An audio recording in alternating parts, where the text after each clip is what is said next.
The VSL retained earth system, or VSOL for short, is a proprietary reinforced soil system utilising either concrete panels or steel mesh facings tied into a tensile reinforcement to produce a cost-effective alternative to conventional concrete structures, such as piled retaining walls, cantilever retaining walls, and mass concrete retaining walls.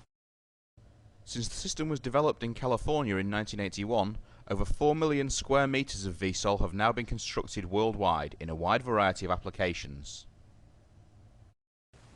Typical applications would include highway and rail structures, both in embankment and cutting.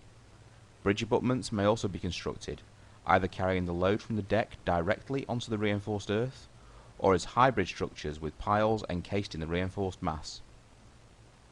Heavy industrial uses in material storage facilities and mining applications are common, often incorporating high loadings from the vehicles used, while grade separation and landscaping retaining walls are also common structures.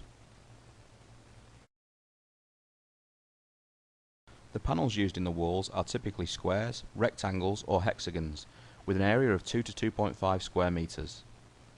A wide variety of finishes are made possible by using raised relief and ribbed moulds to give sharp architectural features, while rubber form liners may be used to produce more complex finishes. Acid etching or exposed aggregate finishes can provide complex texturing, whilst colours can be applied either as a pigment in the concrete or through the application of a paint to the finished panels. The reinforcement used in the VSOL system consists of either an inextensible galvanized steel mesh or a relatively inextensible polymeric strap system. The construction of the VSOL system is relatively straightforward, using minimal labour and plant. Construction commences with the formation of the levelling pad. Rudimentary timber shutters are formed, creating a 300mm wide by 150mm deep unreinforced concrete levelling pad. The upper surface of the pad is smoothed by hand. The purpose of the pad is non-structural. It is there purely to ensure a smooth level base and guarantee the alignment of the first row of panels. Once the concrete is cured, the formwork is struck and the base is ready to receive the first row of panels. With rectangular panels, construction would continue in a linear fashion, from one end of the wall to the other. However, with hexagonal panels, first the half panels are placed, then the full panels are slotted in between them onto the alignment pins. A simple timber clamp is used to fix the adjacent panels together, whilst wooden props and wedges are used on the first row only to prevent the panels from rotating forward during initial compaction.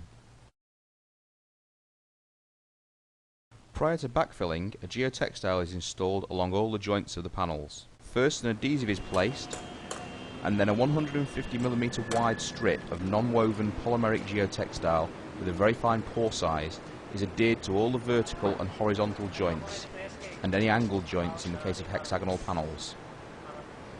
Alternatively, a closed cell foam strip is inserted into the panel joints to prevent loss of fines whilst maintaining face drainage capability. This procedure would be carried out at every level of the wall prior to filling, to prevent the loss of fines through the 20mm joints between the panels, and any staining of the face that this may cause. Backfilling and compaction will continue up to the level of the clevis on the rear of the panels.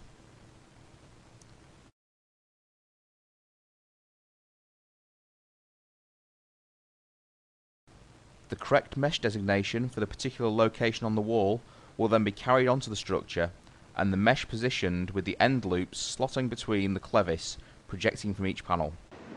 Ensuring that the end loops and the clevis are perfectly aligned, a pin is driven through to provide a positive connection.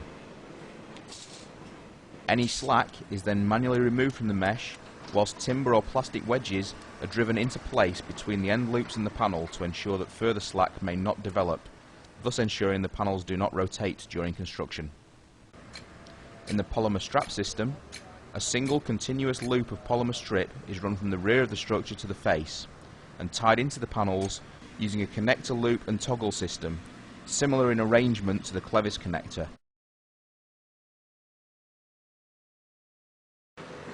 Ensuring that the plant does not traffic directly on the reinforcement, the backfill will be placed and then spread by excavator. Immediately behind the panels, a lightweight plate compactor will be used to compact the fill material, ensuring that panels are not rotated.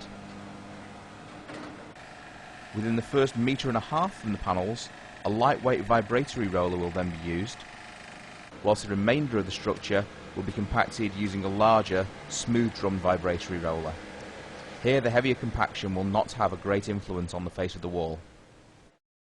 Construction proceeds quickly and easily, with rates in the order of 25 to 30 square metres per day easily achievable by a gang of 4 labourers with associated plant.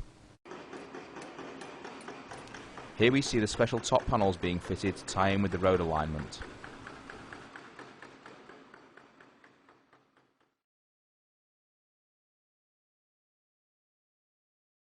The VSOL system was initially designed for use in the American market.